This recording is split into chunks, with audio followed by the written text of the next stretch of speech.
की बातें भी सुन नहीं सकते। उनको जो चुनना था उसे चुना खुलकर।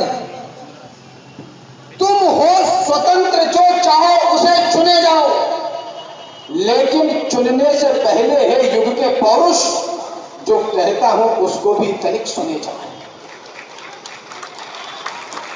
क्या बलिदानों की ये लंबी चौड़ी सूची व्यर्थ ही भुलाकर जिए कायरों के जैसे,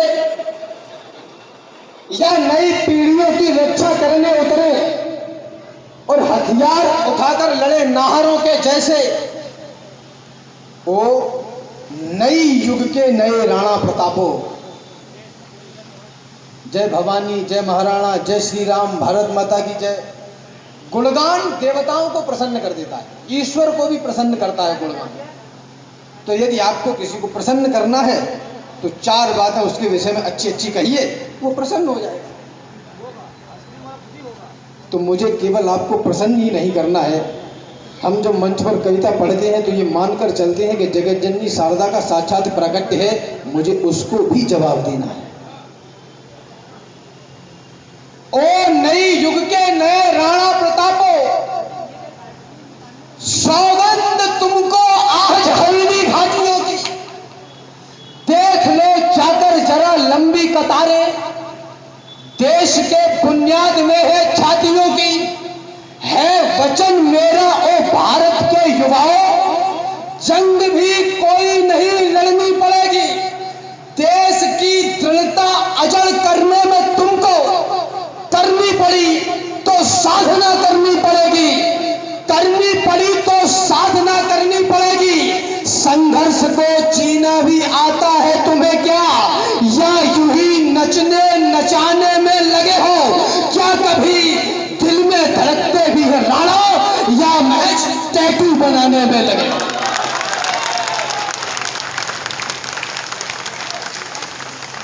अब नहीं चेतोगे तो फिर देर होगी।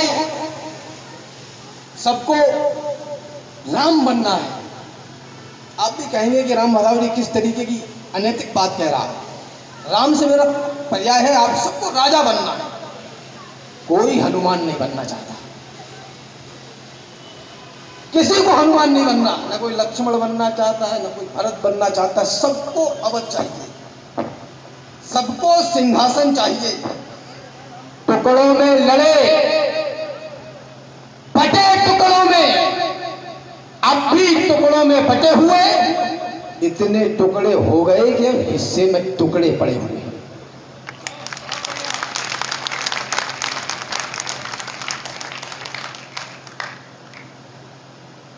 शौक से कहते हैं सुनहरी शाम के गुलशन सजेंगे, और शहर के ठाकुर साहब तुमको ठेके पर मिलेंगे।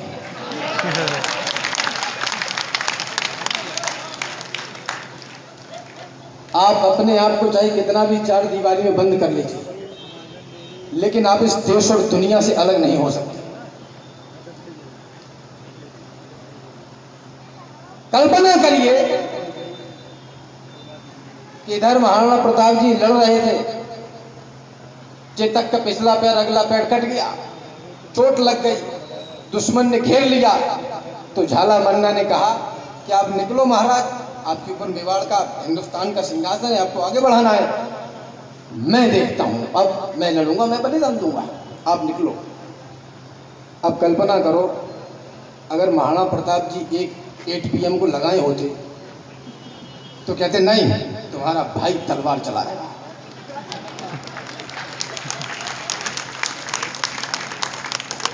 हम गुणगान की बातें तो करें, अच्छी बात है, गौरव भैया ने कहा, गौरव भदौरे जी ने भी, देव भाई साहब ने, हम गुणगान की बात करें, इतिहास की बात करें, फैक्ट की बात करें, लेकिन मेरे हिस्से में आज के कार्यक्रम में आत्म अवलोकन का विषय आया है।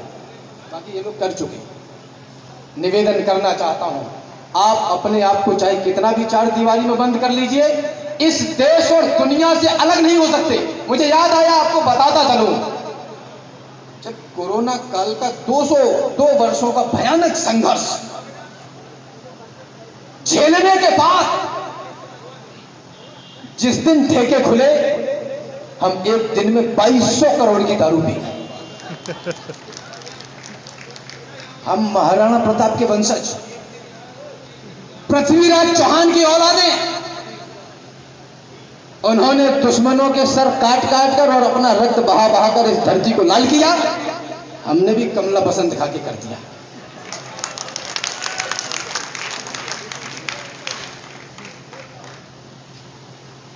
इस देश का भार इस देश के नौजवानों पर है। तो मैं पूछना चाहता हूं, कौन से नौजवान है जो शाम को 150 की बियर पी के जवान होता है? ये उठा लेगा क्या? एक बार तालियों से आदेशित करिए। भाव तो बहुत है, पर देशभक्ति भावना में प्राण दान देने की रवानी से बड़ा नहीं। यानी कि कहानियां बहुत है पुरातन की, किस्सा कोई देश की कहानी से बड़ा नहीं। वैसे तो कई है देवताओं में महान, किंतु कोई दुर्गा भवानी से बड़ा नहीं। और बोतलों में बंद ये नशा भी क्या नशा है यार, कोई भी नशा नौजवानी से बड़ा नहीं। जवानी में भी पीनी पड़ी तो फिर काहे के जवान, फिर तो बूढ़े ही पैदा हुए थे। उठो,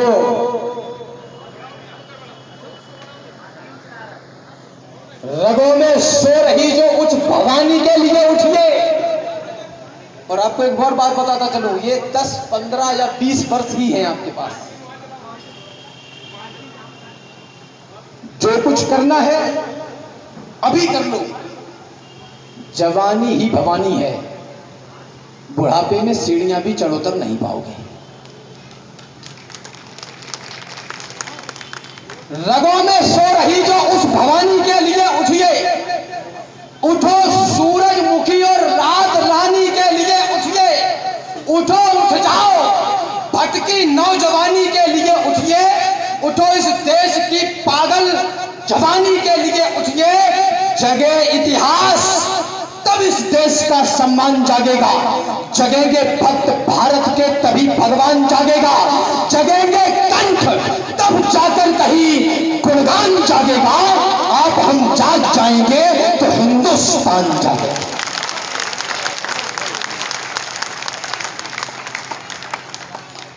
आप हम जाग जाएंगे तो हिंदुस्तान जागेगा। आप अपने आप को चाहे कितना भी चार दीवारी में बंद कर लें, आप इस देश और दुनिया से अलग नहीं हो सकते। आप चाहे राजनीतिक पार्टियों को, राजनीतिक लोगों को कितनी भी गालियां देते रहिए, एक बात तय मानिए कि इस देश के उद्धार का रास्ता यदि कहीं से निकलेगा तो वो केवल राजनीति से ही निकलेगा। क्योंकि तलवार चल चुकी है, आराधना करो। अब ये वक्त साधना का है, साधना करो। अब वह साधना जो हमको उन्नत शिखर दिलाए, वह साधना जो पहले जैसा प्रखर बनाए, वह साधना जो गीता का सार भी सिखाए, वह साधना जो रण में तलवार भी चलाए। अरे 6, 6.5 फीट की देह का करोगे क्या? मन में ये अपने विचार डाल लीजिए। 6, 6.5 फीट की देह का करोगे क्या? मन में ये अपने विचार डाल लीजिए। पीजिए शराब, खींचिए सिगार, खूब आप मुंह में तंबाकू की बहार डाल लीजिए। कीजिएगा मौज और अपने गले में आप सुंदरी की बाहों का हार डाल लीजिए। किंतु देशद्रोहियों को देख के न फड़फड़ाए, ऐसी भुजाओं का अचार डाल लीजिए।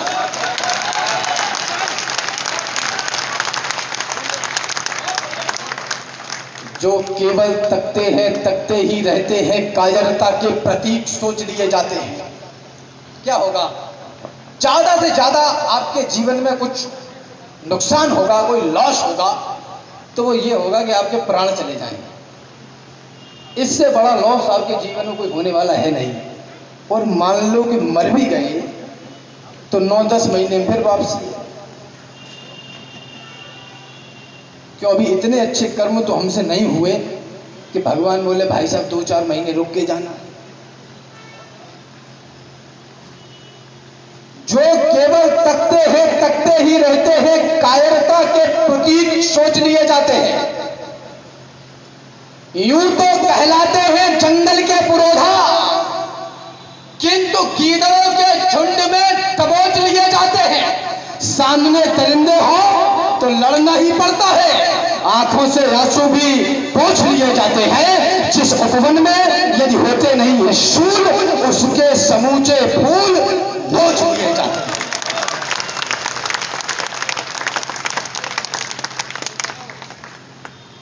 बोले कि हमारा इतिहास गलत लिखा गया।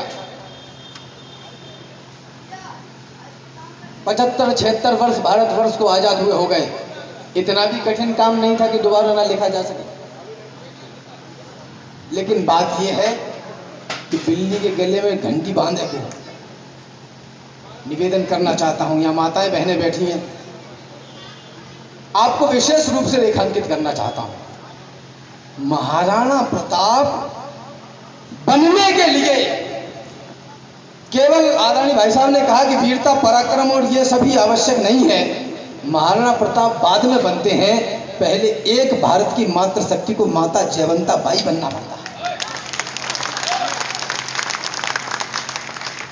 चिंटू बैठ जाओ, चिंटू बैठ गए। चिंटू खड़े हो जाओ तो चिंटू खड़े हो गए। चिंटू बस में जा रहे थे, कंडक्टर ने डांट के किराया मांग दिया तो चिंटू रोए भरे।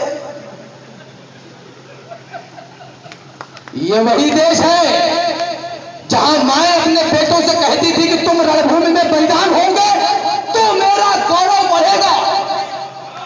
और ये वही देश हो गया है जहां माए अपने बेटों से कहती है उधर मत जाना, उधर लड़ाई हो रही है।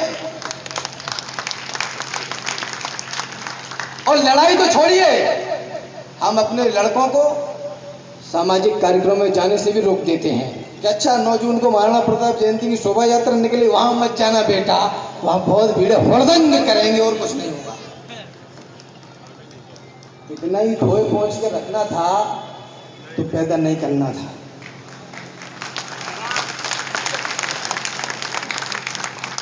अरे माटी के चटक लाल रंग पे किया गुमान, तो माटी के रंग अंग अंग से सनेगा कौन? सदियों से सदियों तक ठनते रहे हैं जो बलिदानी दानों की खातिर ठनेगा कौन? और उपवन में सभी फूल होंगे सुकोमल, तो सुमनों के रक्षार्थ कांटे बनेगा कौन? और जननी जनेगी सुकुमारी सुकुमार यदि, तो फिर वरचंडी और नाहर चलेगा कौन?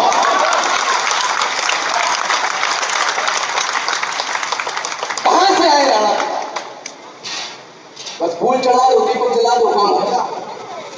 स्वाभिमानी सिंह सब चलते थे सीना ठोक के, उन्होंने तो राजपाट छोड़ दिया। हमसे 20,000 की नौकरी नहीं छोड़ी जाती है।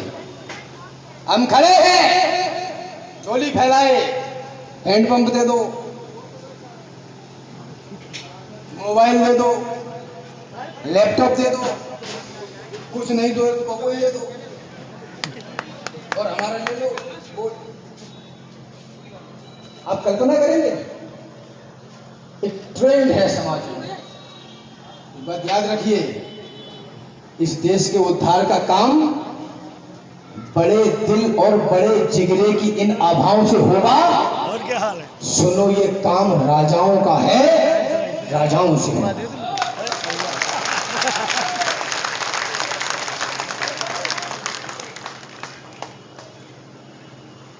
बड़े दिल और बड़े जिगरे की इन आभाओं से होगा। 70 साल से सत्ता चलाई जा रही है, बेसुरे स्वर में सहनाई बजाई जा रही है। शिक्षा, स्वास्थ्य और रक्षा तक ये दे नहीं पाए। एक दूजे को केवल दोष ही देते चले आए।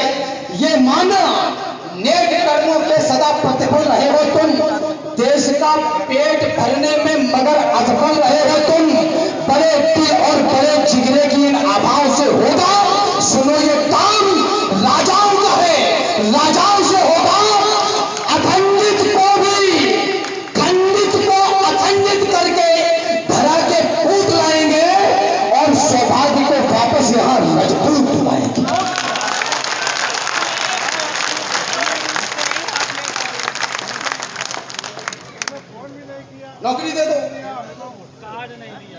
धर्म क्षेत्र कुरुक्षेत्र के मैदान में दोनों सेनाएं आमने सामने हैं और हमारी परिस्थितियां तो यहां तक पहुंच गई कि अब हम ये कहते हैं कि 10% हमें भी दो। अरे कोई घास खाकर भी जिया है सर उठा करके।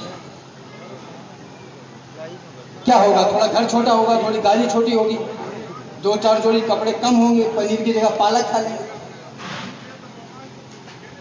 कोई घास खाकर भी जिया है सर उठा करके। कोई चीरा गया है पीठ से जिंदा लिटा करके। किसी ने कंचनी काया जला डाली है जौहर में, किसी ने पुत्र कटवाए हैं माटी की धरोहर में। तुम्हें भी शुद्ध चुनने में कोई दिक्कत नहीं होगी अगर तुम सोच लोगे एक पल भी घास की रोटी।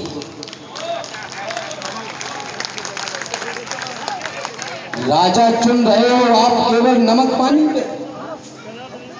जो मांगे भीख तो धिक्कार है दिल्ली दीवानी पे। इकट्ठे झुंड में टिड्डी फसल बर्बाद कर देंगे, ये तुमको इस धरा पर देखना अपवाद कर देंगे। उधर बंदूक है, पिस्टल है, चाकू है और तलवारें। वो ताकतवर है तो कमजोर को क्यों लात ना मारे? जो हो कमजोर तो मर जाओ, क्यों बोझा बढ़ाते हो? यशस्वी देश की यशता पे क्यों काले खिल लगाते हो? शशांक भैया, रिब्बू भैया, मैं आपको बताऊं, जब हमारे घर का लड़का, गौरव भाई साहब, आप सबकी चेतना चाहता हूं, जब हमारे घर का लड़का सुबह 9-10 बजे आंखें रगड़ते हुए जागता है, तब तक कोई एक भैंसा काट के 10,000 कमा चुका होता है।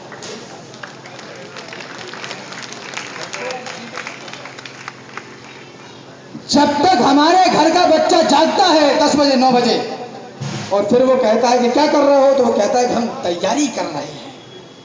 बोले काहे की मरे?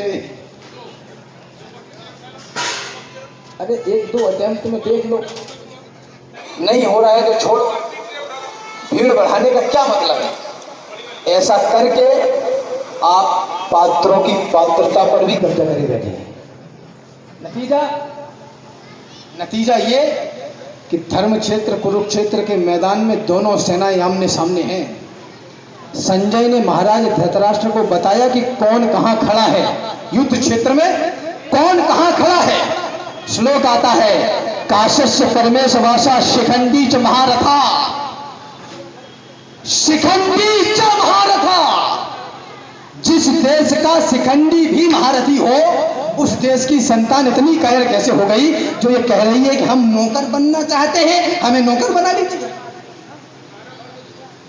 ताली बजाओ, ऐसे बैठे मत रहो।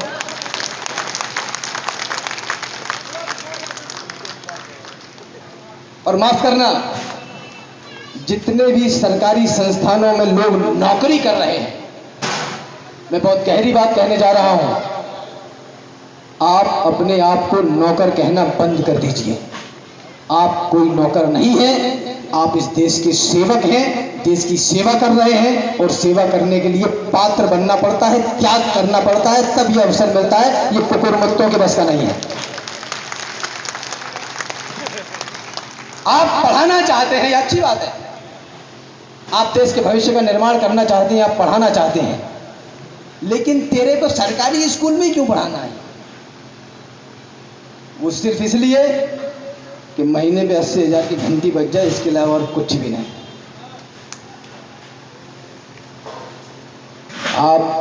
आप में जब मैं आप कहता हूं तो उसमें मैं भी शामिल हूं। आप सरकारी नौकरियां इसलिए नहीं चाहते कि देश की सेवा करनी है, आप चाहते हैं कि गवर्नमेंट तुम्हें 60 साल के लिए अपनी छाती पर लाद ले और तुम्हारी रोटियां चलाने का ठेका ले ले, इसके अलावा और कुछ नहीं।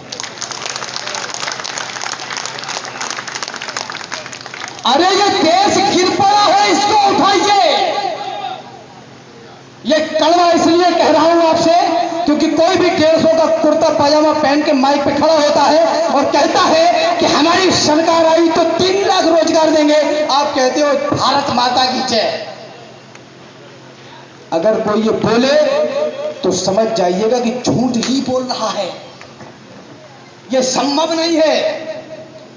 ये देश गिर पड़ा है, इसको उठाइए। मरहम न सही घाव पर कुछ तो लगाइए। कहते हो मेरे दिल में धड़कता है तिरंगा, किस किस के धड़कता है चीर कर दिखाइए।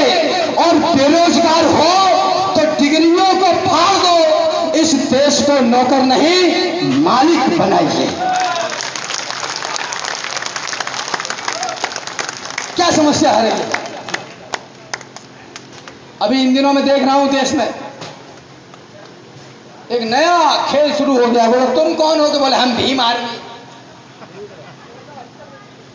बोले तुम कौन हो? हम टीम आर्मी। बोले आप? कि हम फलानी सेना। और तुम भाई साहब? बोले हम धमाकी सेना। माफ करना, 72,000 करोड़ से भी ज्यादा डॉलर में आंकड़े भूल गया, उससे बड़ा व्यापार है भारतवर्ष में जूते का, चमड़े का। जब हाथ से निकाला जाता था तब तो तुमने निकाला रे चोटो। अब जब मशीनरी आ गई, यांत्रिकी आ गई, तब बोला हम नहीं करेंगे। तो अब झेलो, एडिडास, प्यूमा, नाइक, पाइक, साइक सब जा रहा है बाहर विदेश। तुम छाती कूटोगे हमें रोजगार दो, हमें नौकरी नहीं मिल रही है। माफ करेंगे, इस अभाव में लाश तुम्हारी पैक करी जाती है और तुम्हारी अर्थव्यवस्था हैक करी जाती है।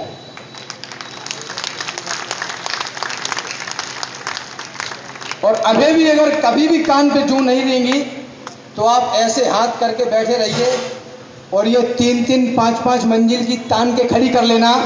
मेरा वादा है आपसे, इनमें रहेगा तो कोई और ही।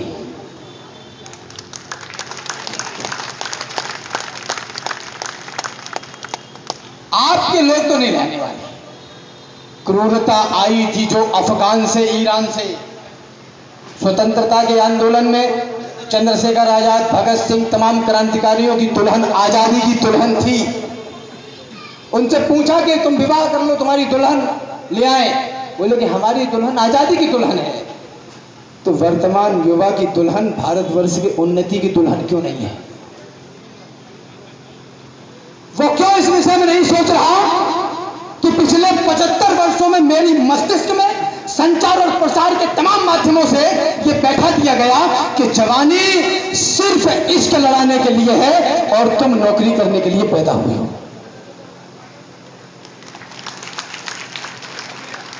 अब वो खड़ा है कॉलेज की पुलिया के बाहर, महाराणा प्रताप का टैटू बनाए और इंतजार कर रहा है कि नीली वाली कब आएगी।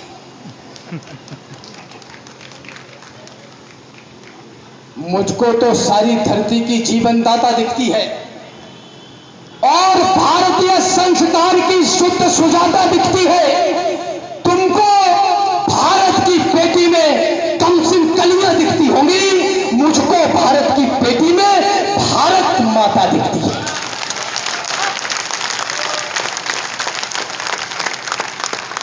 और यहां जो मातृशक्ति बैठी है, आपको भी बता दो, घर जाकर अपनी बेटियों को यह सिखाइएगा कि आप 4 दीवारी में कैद होकर बर्तन धोने और बच्चा पैदा करने के लिए पैदा नहीं हुई है। आप भारत की आधी आबादी हैं और भारत माता आपके सहयोग का इंतजार कर रही है।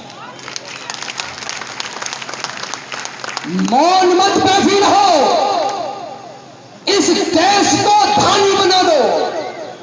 बेटियों, मां भारती को विश्व की रानी बना दो।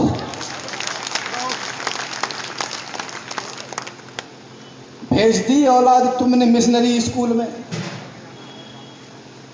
My lord and my mother Mary. आप शिक्षण संस्थान से जुड़े हुए हैं,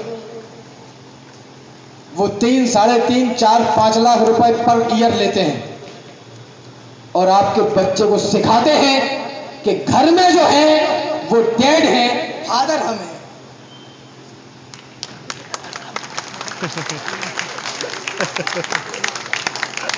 आप कल्पना करेंगे, वो कह रहे घर वाले में तो डैड है, हम फादर हैं। हमारी माओ बहनों को बड़ा अच्छा लगता है कि हमारा छोटा सा बच्चा 3-4 साल का सुबह जगे और मुंह टेढ़ा करके बोले गुड मॉर्निंग मामा। तो उनको लगता है कि पढ़ रहा है, बहुत होशियार है, बहुत ज्यादा होशियार है। ये वैसे ही बन जाएंगे, फिर 52-53 साल की जब ये हो जाएंगे तो फिर ये भारत जोड़ो यात्रा निकालेंगे।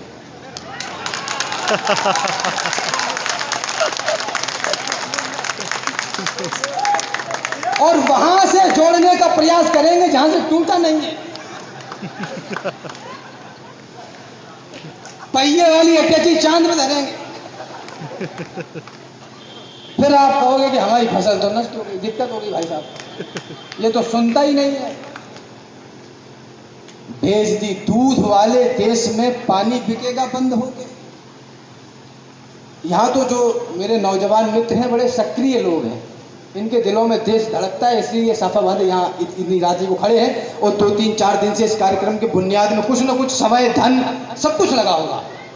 लेकिन इस देश में ऐसे नौजवान भी हैं जिनसे पूछो कि तुम्हारे यहाँ विधायकी की टिकट किसको मिल रही है, कौन लड़ रहा है चुनाव, तो वो कहता है actually I am not interested in politics. वो ये कहता है।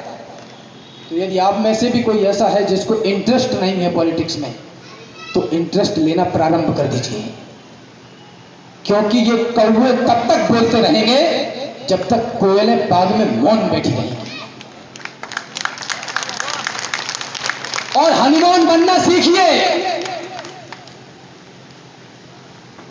अगर किसी एक को कोई आगे बढ़ने का प्रयास कर रहा है तो ये मत देखिए कि राजपाट इसको मिलेगा। अगर आप ठीक ठाक हनुमान बन गए तो मंदिर सबसे ज्यादा आप ही के बनेंगे।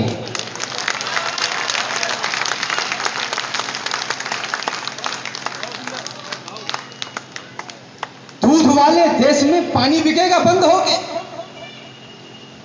गालियां विचरण करेंगी एक सुनहरा छंद होके। देवियां पूजेंगे पर नारी सताई जाएगी।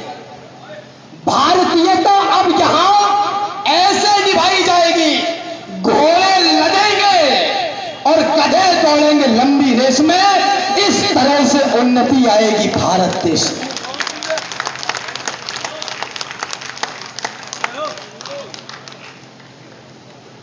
मैंने पूछा, मैंने कहा भाई साहब तुम्हारा नाम क्या है? बोले हमारा नाम है चंद्रशेखर रावण। तो लोगों ने कहा कि राम ऐसे मत बोला करो, केस हो जाएगा। तो हमका कर देना एक बार करके देख ले। मुझे ईश्वर ने सब कुछ दिया, वाणी, भाषा, धन, दौलत, शोहरत सब कुछ दिया। बस जगदम्बा ने एक कमी कर दी कि मेरा शरीर शशांक भैया जैसा दे देता अगर 6-7-8 फीट का, तो 2-4 मरे मिलते।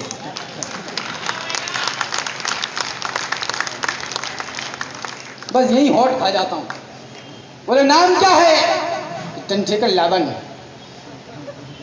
तो मैंने कहा मेरे चंद्रशेखर केवल आजाद हो सकते हैं, रावण कभी नहीं हो सकते।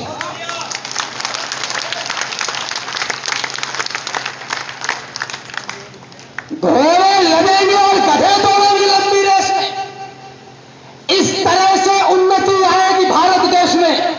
भेज दी औलाद तुमने मिशनरी स्कूल में, है बहुत ही कष्टकारी। आप औधी भूल में आधुनिक शिक्षा बता गर्दन दबाई जा रही है। आपकी औलाद ईसाई बनाई जा रही है।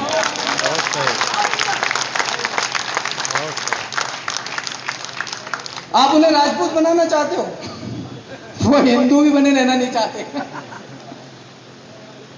यम, नियम, सोच, तितिक्षा, संयम। लोग कितने हैं जिन्होंने वेद के पन्ने पढ़े? क्या सही में हम सनातन आवरण से हैं जुड़े? लोग कितने जो चले प्रभु राम के पद बिंदु पर। सच कहूं तो पोतते कालिक रहे हम इंद पर। गीता कहां है और पुराणों का बताओ क्या हुआ? इतिहास में अंकित प्रमाणों का बताओ क्या हुआ? वंदना, व्रत, ब्रह्मचारी जिंदगी किसकी रही?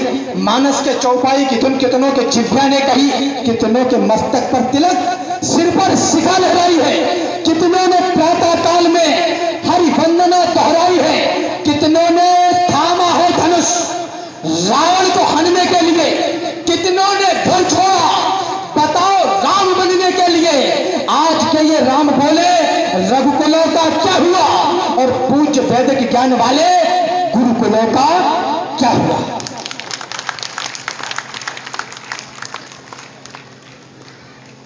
पूज्य वैदिक ज्ञान वाले गुरुकुलों का क्या हुआ, जिनको हम सीता की खोज कहते हैं।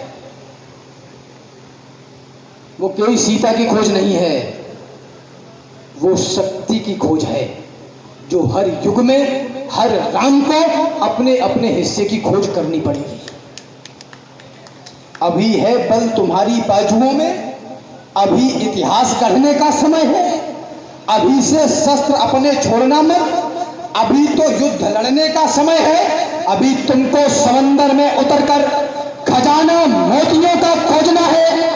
गगन धरती के राजा बस तुम ही हो, समय की मांग है, यह योजना है। अभी मौसम बदलने हैं तुम्ही को आंधियों से जूझना है। निरंतर कोशिशें करते रहो, बस सफलता के लिए रुकना मना है। यही दिन प्यार के झनकार के हैं, मगर टंकार के दिन भी यही है। यही दिन है खनकती चूड़ियों के, मगर तलवार के दिन भी यही।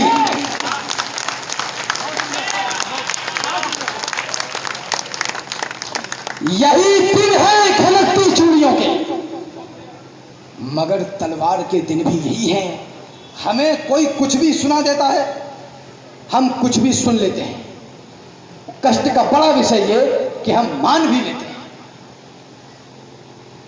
इस भारतवर्ष में पूरे विश्व के विचारकों ने कहा, ऐसे मत देखो लाइब्रेरी से निकलता हूं मैं, पंचर की दुकान से नहीं।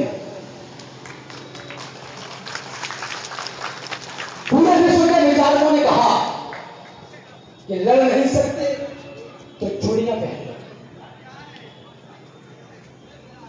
भारतवर्ष की संस्कृति की मनीषा को कमजोरी का प्रतीक दशकों से शताब्दियों से बताया गया। माफ करना माताएं बहनें बैठी हैं, चोरी कोई कमजोरी का प्रतीक नहीं है। यह इस बात का द्योतक है कि विश्व की कमजोर से कमजोर वस्तु को भी सहज कर रखने की ताकत केवल भारतवर्ष की महिलाओं में है, और इसके अलावा किसी में नहीं। हम इस दृष्टिकोण से क्यों नहीं सोचते? स्वाभिमानी सिंह से चलते थे सीना ठोक के, और भय रखते थे राणा जूतियों की नोक पे। दिखती जहां पर क्रूरता, राणा वही ललकारते। क्रूरता पर वीरता का ध्वज रहे वो गाड़ते। क्रूरता आई थी जो अफगान से, ईरान से टकरा के मृत्यु हो गई थी वीर राजस्थान से।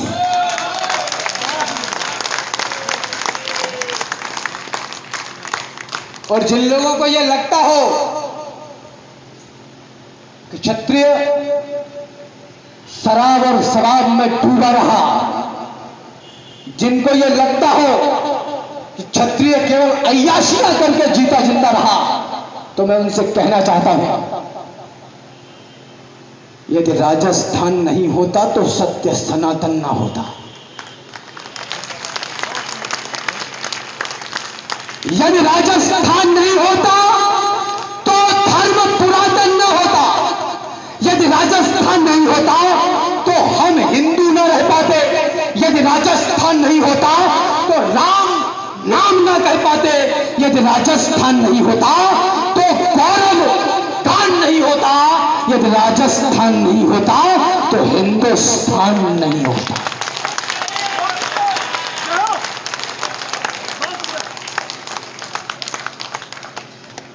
बोले कि राम तुम्हारे व्याकरण में दोष है, तुम्हारे उच्चारण में कमी है। यह हिंदुस्तान नहीं है, यह हिंदुस्तान है। हिंदुस्तान से कट्टरता की बू आती है। तो मैंने कहा कि अरे चौपतियों, और चौपतिये मैंने इसलिए कहा क्योंकि मंच पे खड़ा हूं, मर्यादा है, वरना कहना तो मैं वही चाहता हूं। मतलब आप कल्पना करेंगे मूर्खता की भी हद है। महाराज भर्तृहरि चरित्र में लिखा है कि अग्नि का उपाय जल से हो जाएगा, मतांध हाथी का उपाय अंकुश से हो जाएगा, नुकीले अंकुश से। रोगों का, व्याधियों का तंत्र मंत्र और औषधियों से उपाय हो जाएगा। शास्त्रों में हर व्याधि, हर समस्या का उपाय है, मूर्खता का कोई उपाय नहीं है। और वो दिल्ली में बैठ के 10-15 चौपसी इकट्ठे होके बोले कि हमारा संगठन नहीं बन रहा, आगे जल्दी जल्दी करिएगा, है समय कम बचा, हमारा संगठन नहीं बन रहा। तो मैंने उनसे कहा, और जितने भी यहाँ मेरे नौजवान मित्र हैं जो किसी संस्था से जुड़े हैं, अच्छी बात है, आप जुड़े, किसी से भी जुड़े। आपके 10-15-20 लोग ऐसे तो हैं जिनको आप जानते हो, समय आएगा तो सारी कड़ियाँ जोड़ के एक साइकिल बनाने में ज़्यादा देर नहीं लगेगी। जो जहाँ जुड़ सकता है जुड़िए। बोले कि संगठन नहीं बन रहा। तो मैंने कहा, संगठन बनाने और चलाने के लिए संगठन ऐसे बनते और चलते नहीं हैं कि एसी कमरे में बैठकर 2-4 न्यूज चैनल के माइक रखो, मुंह टेढ़ा करके अंग्रेजी बोलो और संगठन चल जाएगा। संगठन बनाने और चलाने के लिए घर द्वार परिवार छोड़कर, कुर्ता पजामा पहनकर, सर्दी गर्मी बसंत और बरखा में रात में 3:30 बजे चक्कर ठंडे पानी से नहाकर, ध्वज लगाकर, छाती पर हाथ रखकर कहना पड़ता है, नमस्ते सदा वत्सले मात्र भोगे।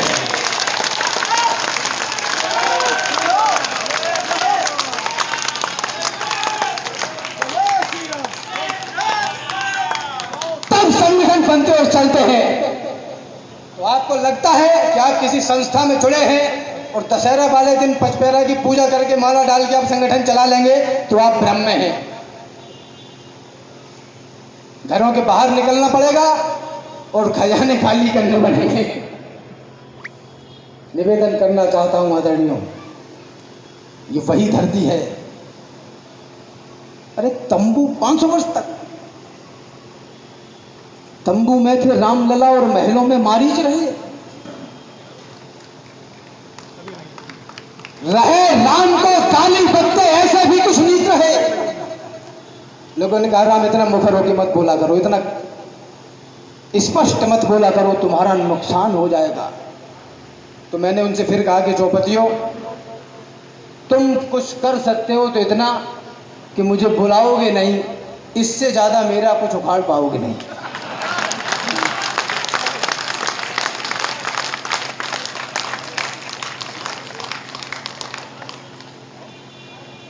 अगर कोई पूछे कि परिवर्तन क्या है, तो मुझे नहीं पता 1.5-2 दशकों में क्या परिवर्तन हुआ है। मेरी आयु उम्र बहुत छोटी है आप सबसे, लेकिन मुझे इतना पता है कि हमारी मुखरता का परिणाम यह है कि जो बॉलीवुड पहले गाया करता था, कुंदीबद्ध खड़काओ राजा, सीधा अंदर आओ राजा, अब वो कहता है कि राम आएंगे तो अंगना सजाओगे।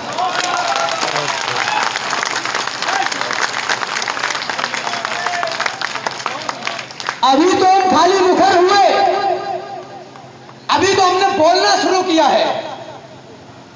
भगवान राम, भैया लक्ष्मण, माता जानकी वनगमन कर गए, भरत जी पीछे पीछे गए कि पिताजी का देहांत हो गया है, चल के राजपाट राज सिंहासन संभालिए, चलाइए।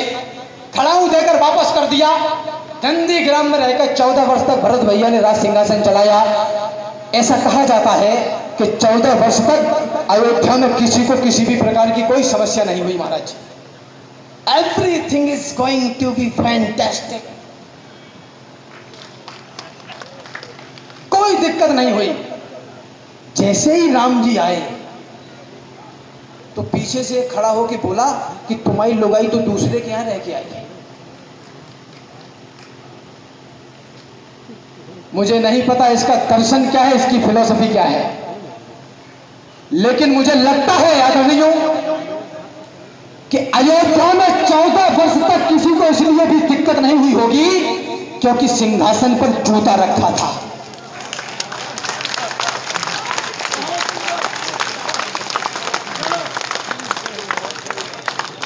और भरत भैया हाथ में पकड़ के लाए थे। राम जी ने पाँव में पहन लिया। तो बोले कि तुम्हारे लोग दूसरे क्या लेके आइए। इस देश का उद्धार तभी संभव है जब शासन, प्रशासन और सनातन तीनों के हाथ में जूता हो।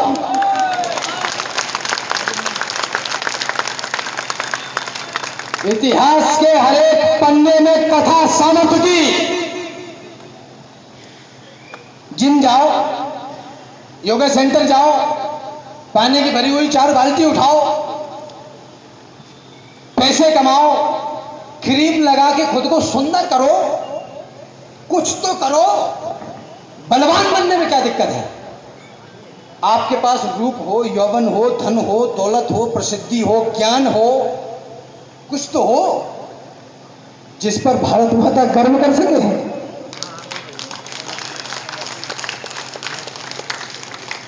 और अगर कुछ भी नहीं है तो कॉकरोच मारने का काला हिट मिल जाएगा दुकान पे। इतिहास के हर एक पन्ने में कथा सामर्थ्य की। इतिहास में लिखते नहीं बातें कभी भी व्यर्थ की।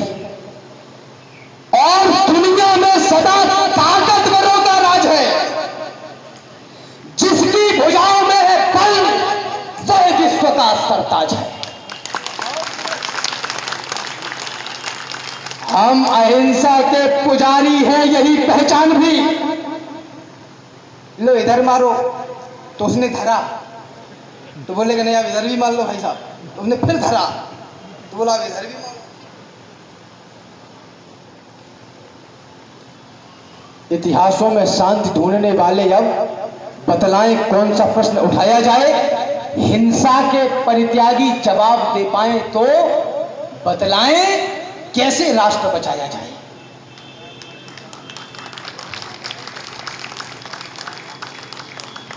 ये सच है कि दुनिया में पैरोकार शांति के होंगे।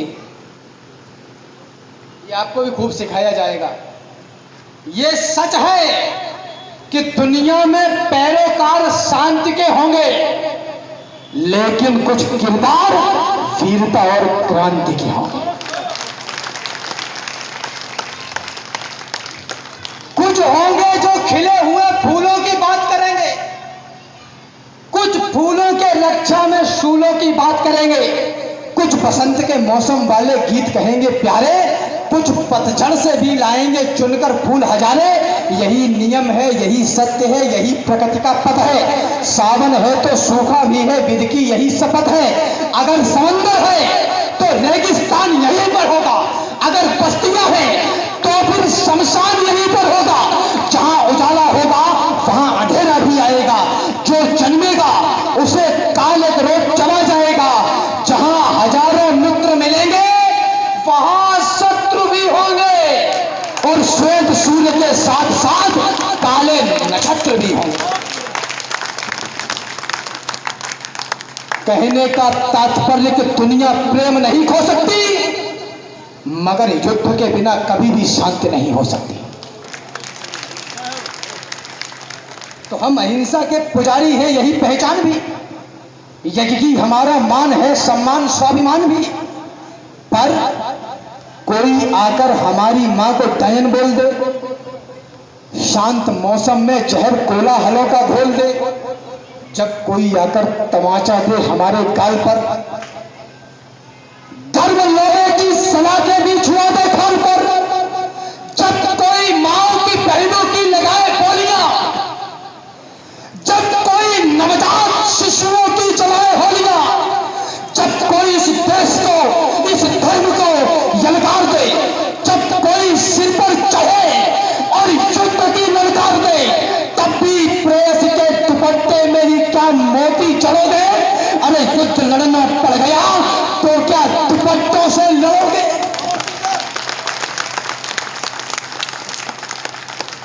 मैं ये नहीं कहता कि जाकर के महामारी करो, पर युद्ध तय है, युद्ध की पुरजोर तैयारी करो।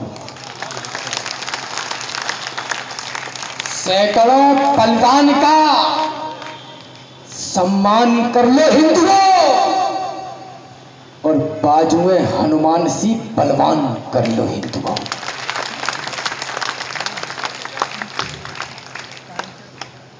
भैया ने कहा कि वो इटावा में सैफई के पास से आते हैं। ये यमुना नदी के इस तरफ है, हम यमुना नदी के उस तरफ हैं। कैमरे के सामने बोल रहा हूं, किस्सा तेरा या मेरा हो उसको सोचूंगा तोलूंगा, फिर भला लगे या बुरा लगे जो सच है मैं तो बोलूंगा। और मैं क्यों ना बोलूं, मुझे आपके वोट तो चाहिए नहीं।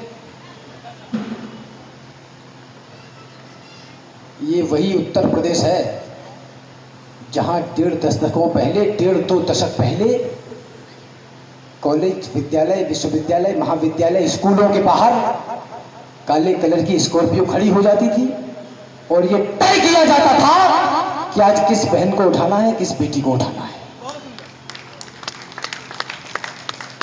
लेकिन 1.5-2 दशकों में ये गले फाड़ फाड़ के पूरे देश भर में हम यूं ही चिल्लाते नहीं फिरते हैं। आदरणीय गौरव भैया बैठे हैं, मैं तो बाद में आया आपसे। जब गौरव भैया ने राष्ट्रवादी कविताएं पढ़नी मंचों पर शुरू करी तो टीका लगा के जो कवि मंच पे जाता था उसको बताया जाता था कि ये कट्टर मानसिकता का है। अगर राम का नाम लेते थे तो कहा जाता था कि ये कट्टर मानसिकता का है, भारत की एकता और अखंडता वाली विचारधारा के लिए ठीक नहीं है। हमारा हिंदुस्तान एक गुलदस्ते की तरह है, जस्ट लाइक अ फ्लावर बुके। तो मैंने उनको आकर बताया कि अगर गुलदस्ते में जो फूल, हम क्यों आए हैं कि गुलदस्ते में एक फूल सड़ गया है, उसको निकाल के बाहर फेंकना।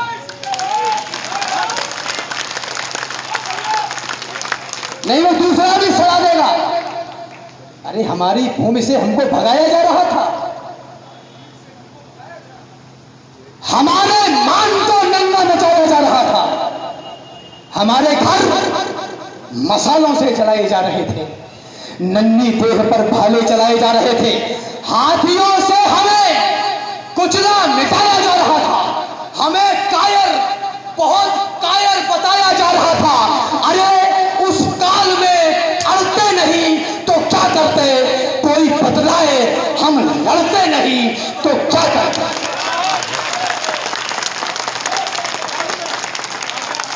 अरे झेलकर शोक दुनिया को तराने दे दिए हमने,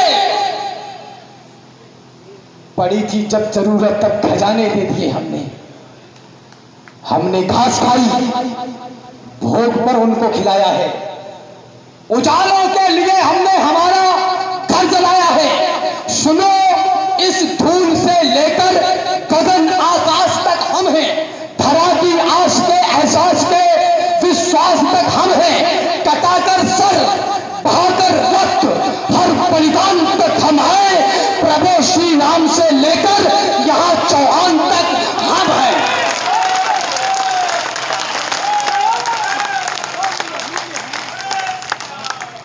प्रभु श्री राम से लेकर यहां चौहान तक हम हैं। ऐसी जगह पर विश्व के सबसे बड़े गणराज्य में खड़े होकर बोला कि ठनाटन भर में डेंगू है, मलेरिया है। यह कष्ट का विषय नहीं था कि उसने कहा, कष्ट का विषय ये है कि वो ये कहने के बाद भी जिंदा है, कि वो कहने के बाद भी जिंदा है। वो एक बोलता है कि मैं भारत माता की जय नहीं बोलूंगा चाहे मेरी गर्दन पे छुरी रख दो। मुद्दा बना दिया गया इसका। वो कितनी टेलीविजन पर, अखबारों में फलाना ढिमाका, और वो तर्क वितर्क कुतर्क भी करते। तो जो कुतर्क करे उसको सतर्क करने की आवश्यकता है। वो कहता है कि धर दो, तो मैं नहीं बोलूंगा चाहे धर दो। तो मैंने उससे कहा कि तू एक बार हमें धर लेने दे।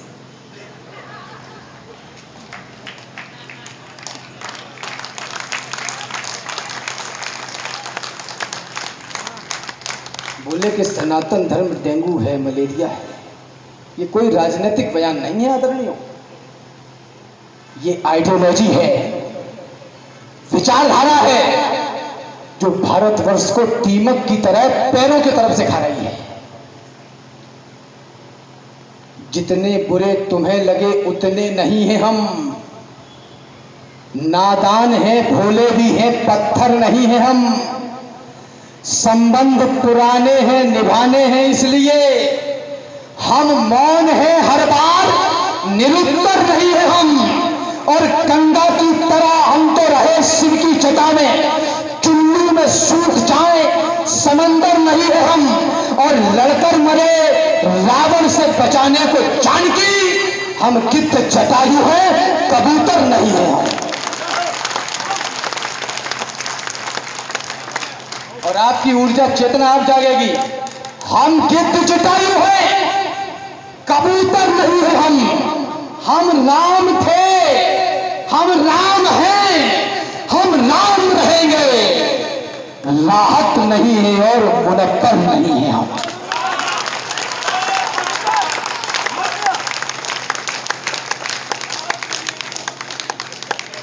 अजीब मानसिकता बैठा के धरती भारतवर्ष में कि तुम्हारे राम मर्यादा पुरुषोत्तम राम है। वो किसी पर इस प्रकार से प्रतिक्रिया नहीं करते। तो मैंने उनसे पूछा, कह रहे चौपतियों, भगवान राम ने जब रावण का वध किया होगा तो ये तो नहीं कहा होगा कि सर प्लीज अपना कोट ऊपर कर लीजिए, मुझे तीर मारना है। ये निवेदन तो नहीं कहा होगा कि सर प्लीज ब्लेजर उतारिए, मैं तीर मारना चाहता हूं। तब तो यही कहा होगा कि तू रुक, तुझे बताता हूं मैं। कहा तो और कुछ भी होगा, वो माइक पे नहीं कह सकते। भाई लड़ाई तो ऐसे ही होती है, कुछ भी बिठा दिया गया हमारी मानसिकता में। मेरा राम पत्थरों को पांव जो छुआता है तो जन्म जन्मांतरों के कष्ट काट देता है। वन्य प्राणियों को भी जो हंस के लगाता गले, संकट के सभी बादलों को छांट देता है। राम अभिराम मेरा विश्व का ललाम राम, राम नाम से ही सागरों को पाट देता है और साधुओं को शीश तो झुकाता कई बार, किंतु दुष्ट दानवों की बाजुओं को छांट देता है।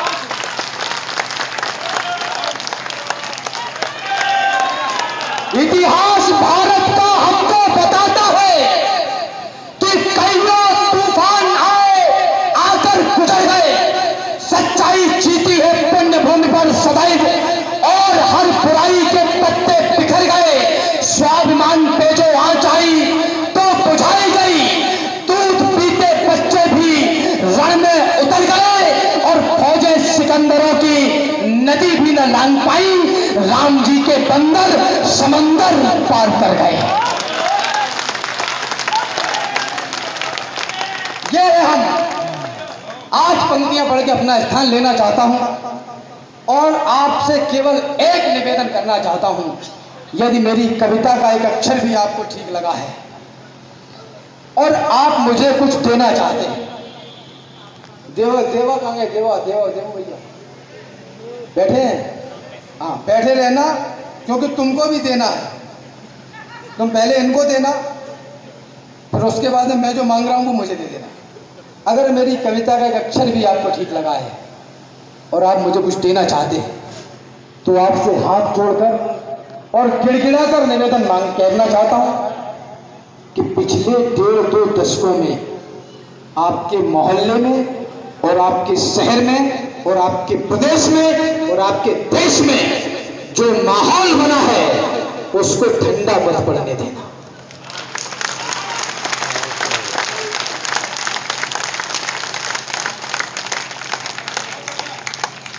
तंबू में थे राम लला और महलों में मारीच रहे राम को गाली बकते ऐसे भी कुछ नीच रहे। लेकिन आज भक्त जीते हैं, राम द्रोही सब हारे हैं। युगों तपस्या की तब जाकर घर में राम पधारे हैं। युगों युगों के बाद आज केवट फिर पांव पखार रहा। युगों युगों के बाद दशानन पुनः राम से हार रहा। युगों युगों के बाद समय फिर से उनको तुत्कार रहा और बाबर भी कब्र से निकलकर जय श्री राम पुकार। श्री राम। बोले कि राम सब कुछ सही है, चिंता मत करो, भाईचारे की बात करो। अब भाईचारे भाईचारे की बात करो, इस देश की एकता और अखंडता की बात करो, तो मैंने कहा ओके, भाईचारे की बात करते हैं। मुझे विदा करिएगा, एक भाईचारा पढ़ना चाहता हूं।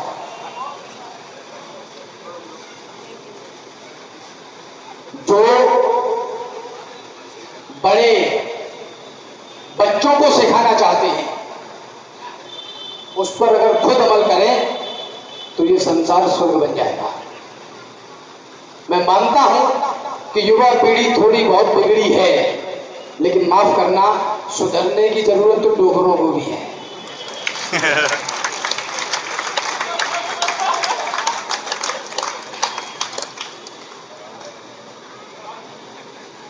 तुमने मंदिर तोड़ दिया था, जाओ तुमको माफ किया। धर्म सनातन छोड़ दिया था, जाओ तुमको माफ किया। रामलला को गाली दी थी, जाओ तुमको माफ किया। हर आंसू पर ताली दी थी, जाओ तुमको माफ किया। आओ, फिर भी गले लगाने की खातिर तैयार है हम। मान जाओ, है समय, मनाने की खातिर तैयार है हम। भाईचारे में एक बार तो हृदय खोल दो भाईजान, एक बार मस्जिदों से जय श्री राम बोल दो। जय श्री राम। जय श्री राम। जय श्री राम।